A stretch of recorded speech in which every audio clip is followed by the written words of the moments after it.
harata godoo dhirsa dhiiraa bobaya haati deette dhufeera Bashir dedda'a arsiitu tuqaati diboota tuqan eddu warri leenja saqaree ilma sikkoo bandoot kilipin eebbisu kuni waan arsee guutuu of keessatti hammatee dhufa jechuudha. Bulchaa godina Arsii lixaa obbo Ahmad Hajji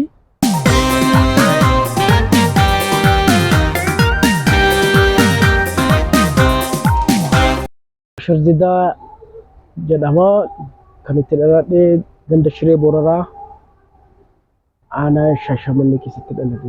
Inni kiyyaa immoo jalqabaa mana barnootaa keessatti mana barnootaa Arabaatee Shumbaa keessatti barataa ture. Yeroo sana achitti mana barnootaa san keessatti goobee afaan Oromoo yeroo barnootaa dhufu yeroo san mana barnoota cufama irratti sirbaa turre. Kaa'umsi kiyya achi jechuudha. Achi booda ammoo gara waldaa garee baandii simbirtuutiin makamne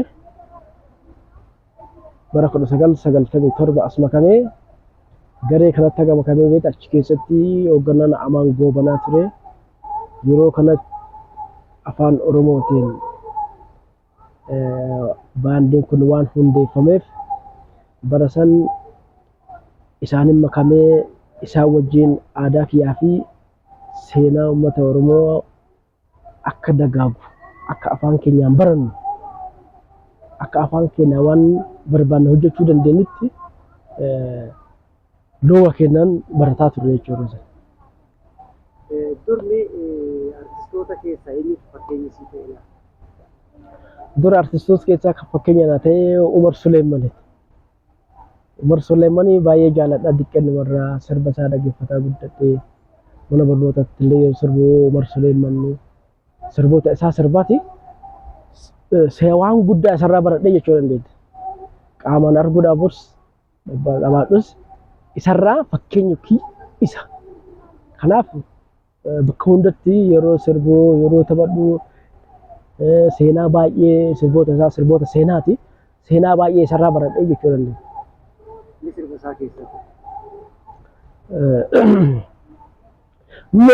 mootirra jira of gubbaatti beekuun irra jira kan doone kan shaaramne rabbi maal hin jiru mootiin bira ikamoo rabbi haqaa ikanamaa mootummaa miree maqaa mootillee rabbi haqaa mootiin hundinuu waan hojjete baate bira naqaa hinduu imaltuu karaa walduraa walduu bandimna karaa du'aa fuumamne karaa waan hunduun seenaa ta'uu baraa du'aa fuumamne karaa waan hunduun seenaa ta'uu baraa. Nuuri rabbi haqaati jedheeti jala qaba ka hunda caalu rabbi irrannaa qaba. Hojiin rabbi ajaba namatti yaada adaba namaami rabbi jaba namni rabbiin qabate bakka yaade dhaqaba. Mi'aati yeroo jalqabaatiif sirbi yeroo jalqabaatiif sirbitti kan yaadatta? Hin yaadadha.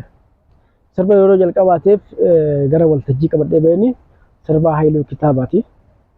Bara sanaan Umariin waan jaaladhuuf sirbaa ture. Bara sana Umariin sirboon akka haraamaatiin ilaallama. Akkasitti waltajjii irratti yeroo jalqabaatiif sirba Haayiluu Kitaabaati fi Addisuu Furgaasa sirba sana sirbaa ture. Isa keessaa yaa guraa malee malee shaggee yaa guraa malee warmee malee laftina amariyaati deemnanii yaa guraa malee malee shaggee yaa guraa malee warmee malee laftina amariyaati deemnanii karaan finfinnee fiduu yaa guraa matoo dalgama haramaa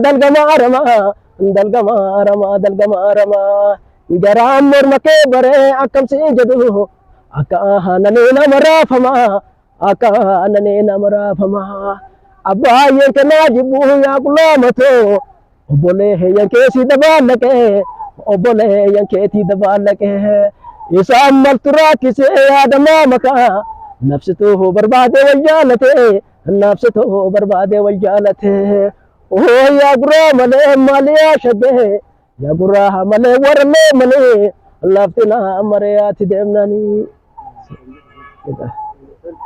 booda hoomee sirbi jalqabaa baaf. Sirba jalqaba ani baase kollekshiina hawwisoo simbirtu barii wajjin hojjenne sirba san keessatti kulleetiyaa jedhamanii kulleetiyaa sirba yeroo sanii.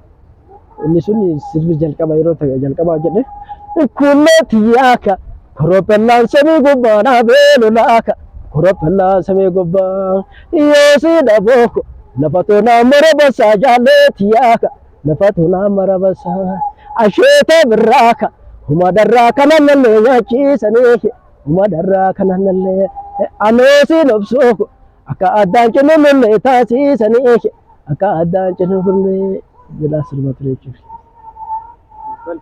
Maqaa biraallee qabda jedhanii Dirbaadirii siin jedhani maal laata? Dirbaadirii wanti naan jedhaniif bara 1997 yeroo gara hawwisoo simbirtuu bariitti makamu sirba jalqaba madarakii gara hawwisootti makamee sirbi naan jedhana yoo waan umariin sirbu umari asitti haraama shari'a dhugee yeroo shari'a haraama asitti umariin gaafa warri keenya dhufe sirbi taa'amma immoo hin danda'amu naan jenna an sirba biraan beeku achirraa booda yeroo san sirbi Dirbaadirii kun haarawaa dhufeera achumarraa maqaa kiyya waan hin beekne ana ammoo sirba kana sirbe isa sirbinaan achumaan booda Dirbaadirii naan jedhana waamani jechuudha. Achirraa sirba isa irraa naa moggaa jechuudha. Mee waltajjii hedduu irratti taphattee jirta wanni si mudate mudannoo qabdu? Waltajjii irratti yeroo baay'een taphanna yeroo tokko tokko waltajjii irratti yeroo taphannu osoo ati an sirbu gammileedhaan onnee yeroo sirbu yeroo tokko galma bulchiinsa magaalaa Shashamannee kanatti anaa onnee keessa kiyyaa fiinee geeraree taphadhu maabiraatti yeroo sirbbatu hamileen honnoo sun duubatti nama deebisa jechuudha. Kanaaf wanti akkasii suniin ammoo yeroo baay'ee yeroo lama na mudateera wanta kanatti. Maaliif hawaasa keessa yeroo uummanni gammadee miira keessa seenee taphatu sa'aatii sanitti maabiraatiin namatti dhaamu jechuun waltajjiin akka waan namni beekte laallaman waan cal'isu. Achi booda hanga waliin baasanii kaasanii booda sirba jiraaf yookiin albamni kee jalqabaa sirboonni keenii waan fakkaatanii. Achi booda gaa sirba os baasee jalqaba kulleetii akkuma jedhasanii kulleetii lammaffatu jira. Isa miidiyaadhaan isaan irra beekama. Sun immoo zabanaayidha kulleetiyaan sun. Isa kilippiin hojjedhee kan dirmartuuf hojjeen kilippiin hojjedhee yeroo bara 2001 hojjedhee kilippiidhaan hojjedhee gadhiise kulleetiyaa si jaaladha na jaaladhu jedha sun zabanaayidha. Isaan hojjedhee gadhiise achii boodallee sirba ciniine ilkaan kootiin jedhu hojjedheera. Hin bareeddu biitii abbaa malee kan jedhu tokkollee hojjedhee sirba sun suma Arsiiti innis aadaadha. Hin bareeddu biitii abbaa malee jedhee hojjedhee seenaa qoradheeti wandoo kanarratti yeroo san wandoo daangaa irratti wali bobbaadoo uummata boleeyyaa keenya uummata kibbaa kanaan Sidaamaatiin iddoo kanatti seenaa sanniin qoradheeti sirba itti hojjedhee qaba. Sirbi sun ammoo seenaa dhugaati. Maaliif sirbi seenaa dhugaa ka Gujii yaa'ee galmeesse wandiriin ilma isaa wandoon fade akka kanatti dubbataa seenaan kalee hin bareeddu biitii abbaa malee jedhee hojjedhee ture. Kanaaf sirba akkasii sirba sanis qaba. Sirbi sun ammoo seenaan isaa yoo seenaa sanniin kaafnee duuba laallu wandoo wandiriin jedhamu Gujii wandoo aanaa wandoo kana keessatti wandoo wandiriin jedhama. Wandoo wandiriin ilma tokkocha qaba. Ilmi sun maqaa isaa Wandoo. Dura abbaa gadaati jedhanii bara 1943 ani dhaqqabne seenaadhaan qoradhee irraan bahe bara 1943 Wandoo wandiriin maqaan itti moggaafate ilma tokkocha kana ilmi tokkochi kun kan Wandooti. Kan wandiriiniiti. Wandiriini Gujiin sheelloo baleelaa asii bahee sheelloo baleelaa boqatee ture qabatee ture achirraa dhufee lafa yeroo san lafti sun abbaa gafarsaa jedhamti Lafa arbaa gafarsaa tana keessatti abbaan duulaa hamaa roobaa ture kan biyya qabatee deemu abbaa duulaati. Gadaan yeroo san jala bulan wandiriini kana. Achi haga dhufanii as lafa kana qabatanii jiranii lafti tuni busaa adda addaatiin uumamaa kana nama miidhaa ture namni harkaa dhumatee jennaani mee Oromoon dur waaraa hin laallata. Laalee halluu kana laalanii moorii ilma abbaa tokkochaa hidhee qabateedhaan. Ilma abbaa tokkochaa falachuu qabna hidhee qalatanii laalanii achi booda ilma qabdaa ilma kan kee tokkocha nuu kenni jedhee gujiin itti yaa'eeti wandiriin hin gaafate. Eebbasii kennina ilma kee tokkocha nuu kenni jedhaniin. Achi maarree jedhee innillee ilma ofii tokkocha qabu kana kenne. Lafti sun taama wandoo jedhamtu tun arbaa gafarsaati yeroo san. Lafa arbaa gafarsaa jedhamu malee maqaa hin qabdu. Bara san maarree jaaladha jedhee ilma tokkocha kan qaba kenneefi lafa amma baashaa gabaa keessa itti qilxuu wayyaa gadhaa lafa margan baaftu bakkisuun jedhan. Isii kanarratti bara 1943 wandoo ilma wandiriinii kana goora'anii falatan. Isa falatanii gaafsan guyyaa yaa'ee isa falatee adharraa laftitu wandoo jedhamtee moggaafamte.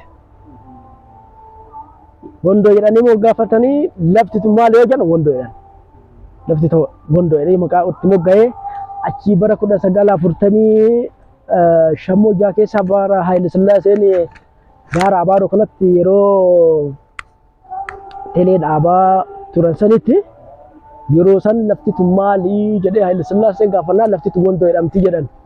Jennaan laftitu wandoo bichaa miti wandoo gannati itti dabalaa jedhee kan itti dabalee Haayile Sillaaseedha. Seenaa kanneen qoradheeti ani kanarraa kaasee hin bareeddu biitee abbaa malee jedheeni sirba kana itti sirbuu danda'e jechuudha. Qeenxee bakkuma qabamu asiin dura Bashiiraan yoo mandee qabamu. Ani albama hojjetaa ture. Albama hojjetaa ture gaddeen inni qeenxee achi keessaa gadhiisaa ture.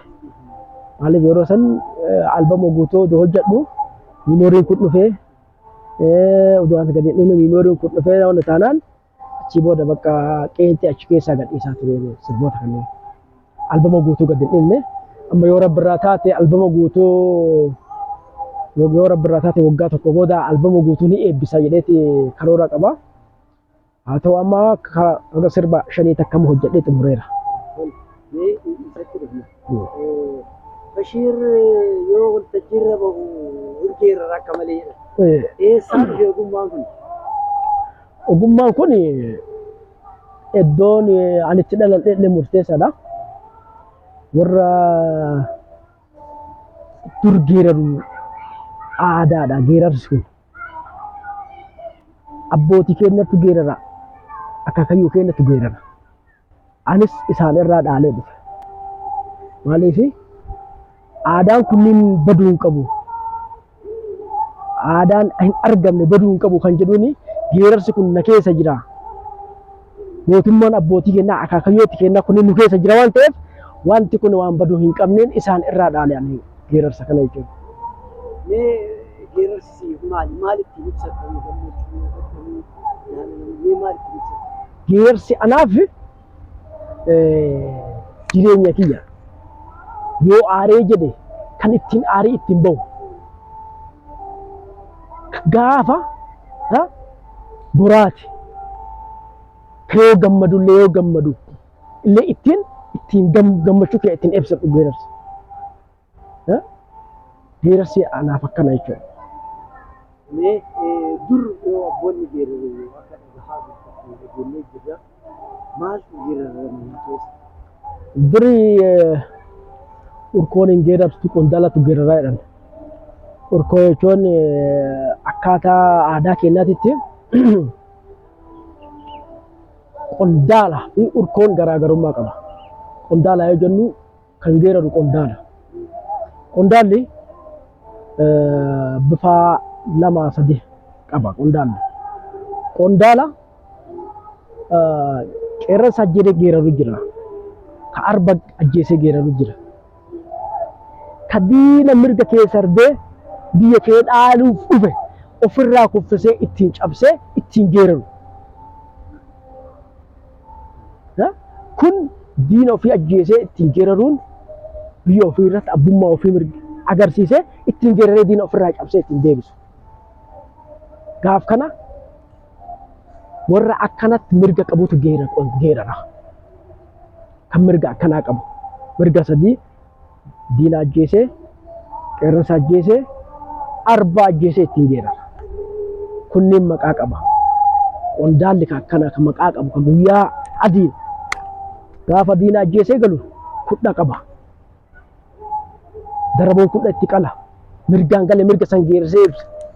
Waa akkaataa itti ajjeesee ibsee daraboo ofii waliin faarsee daraboo ofii faarsee biyya faarsee gosa faarsee ittiin geeraraa ture uummanni keenya. Geerarsa goota keessanii harata godoo dhirsa dhiiraa boba'aa haati deette dhufeera Bashir dedda'a arsii tuttuqaa didi goota tuqan eddu diimaa daadhii keenya gahadha baree kunni waraanuu bare waraana itti qare karqabannu kakappannoo bodaa warri leenjisa qare korommi labbaa dadda keenya diinaan aate ka leenjisoo diigaa diimaan lugaama kutte shaashoroo baabutte bana gaafa albasoo bana gaafa doddota kabilee yaarsee taaroo hamaamata ifa galani mali dubbiin dhiiraa keessoo didee harka dhoggate kakka qeerroon nageessu faana gabbuutu mala faana baatuun arganii jedhee leenci dhaadatee dhiirri meeshaadhaan dhaqee kakka gishaa bushataa biirraan uffate kunuu kiyyuma jedhee boonni cuubeen dhaadatee fuudhee nama tabbaadhu anarraa garaa baatee akkuma dura gootee fudhadhu yaa kiisii taate boota onnee dhaadatu ka'oo gatuu qarcaa kadiini nurraa nyaate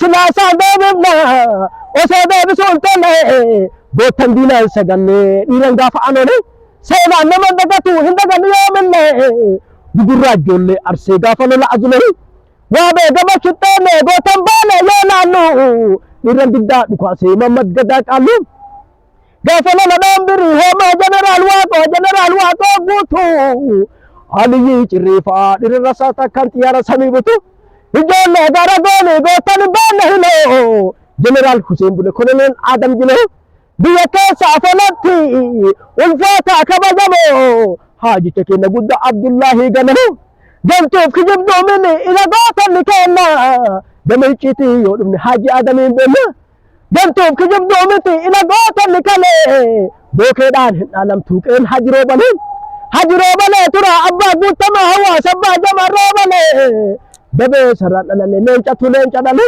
mammaa kee waliin fidaa mammaa kee dubbii fixaa hayyuun harka langee kasimbirree lubaan hedduu joola waale ajajaa toolaanoo yadabbiriira himaqee baqqala addawaanoo hasaasaa dadalatti gootoonna hawaa biyyoo leenca daggala raabsittaan salphattuu biyyoo ilma dudda dhalatoo goota dambalii gaadha damee sagameeyyoo tanadhii gammadaa waama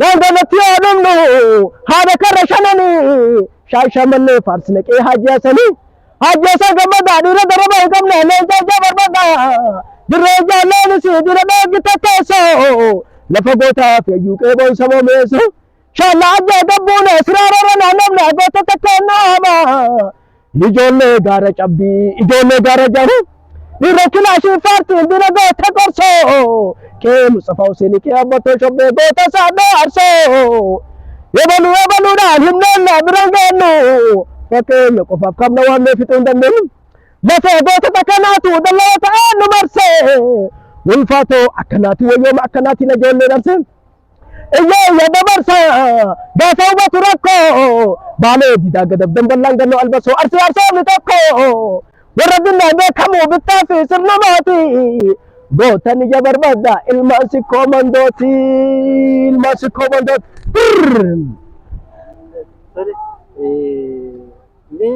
amma hoo Bashir maalirra jira laata?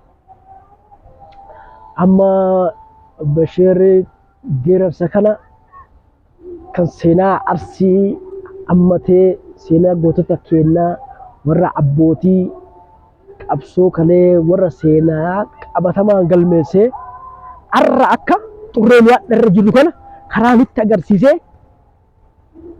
akka nu daandii dhugaa kanarraa madde nu qabsiisee nu biraa deeme seenaa gootota kanneen qabadhee sanbata dhufu kana eebbisiisuuf qophii irra jira isin eebbisuu deema jechuudha.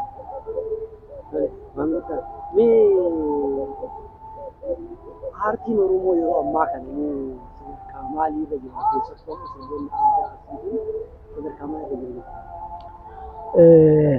Galatoomni isin jechaatiin aartiin Oromoo yeroo ammaa kana jijjiirama qaba. Jijjiiramni inni qabu akka yeroo duraatti yeroo dura turee fi yeroo ammaa yoo ilaallu hoggansi kenniin illee hoggansa bilchaataa aadaa ofiitiif seenaa ofii of cinaa qabatee aartiin nuun tolti aadaan waliin bareeddi jedhee aadaa keenya illee qabatee aartii irra hamilee nutti tore nu jajjabeessaa jiru. Kanaaf har'a takalee irra adda hamilee qabna. Onnannee akkan hojjennu nu taasisanii hamilee nutti toranii Cilaancilli kun waan bareeda kanarratti tokkummaadhaan humna tokko ta'een gaafa wal taanee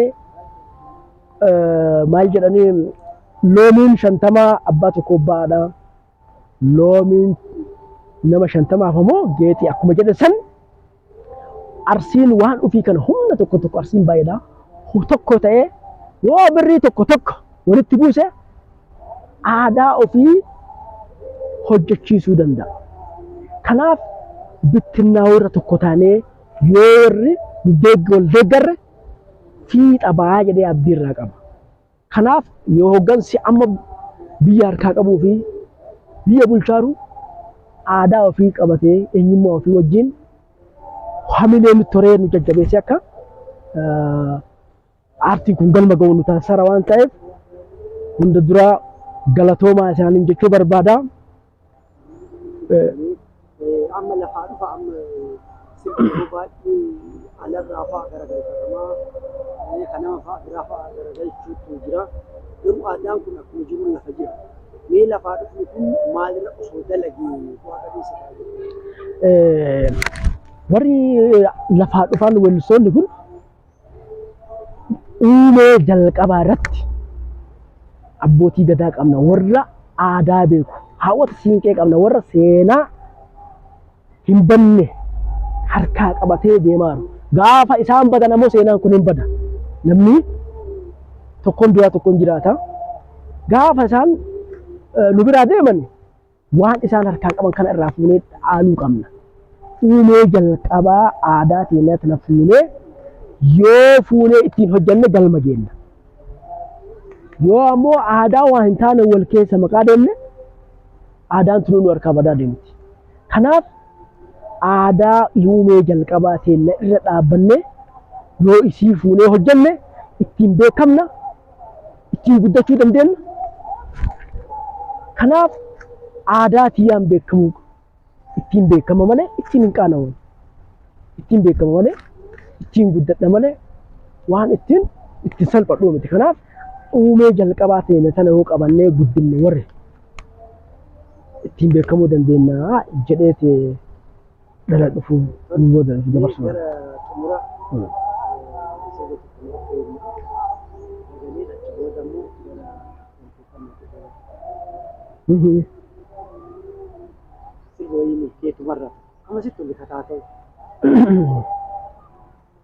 Sirba jalqabaati maal jedham kulleetti si jaaladha na jaaladhu wanneetee keessa na kaayadhu si kaayadha kulleetti si jaaladha na jaaladhu wanneetee keessa na kaayadhu si kaayadha jaalal fitante onne seente garaa murte abdiin too seerra bulte qalbiin lakaate nalobsiitu banaa ganna nameete amma yoo taphata walam gootu yoo bakka hin kee nama waata amalin bareedni kee natti badee natti wasee martuu kan kee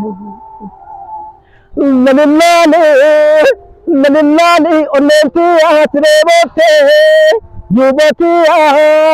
yuubatii jalaltii tee natamaatee nattinantuu maaloo garaan jabaatee nattinantuu maaloo garaan jabaatee bareedni ishee nama waataa boddeen ishee lallaafaa akkantee sirraafaa jedhate.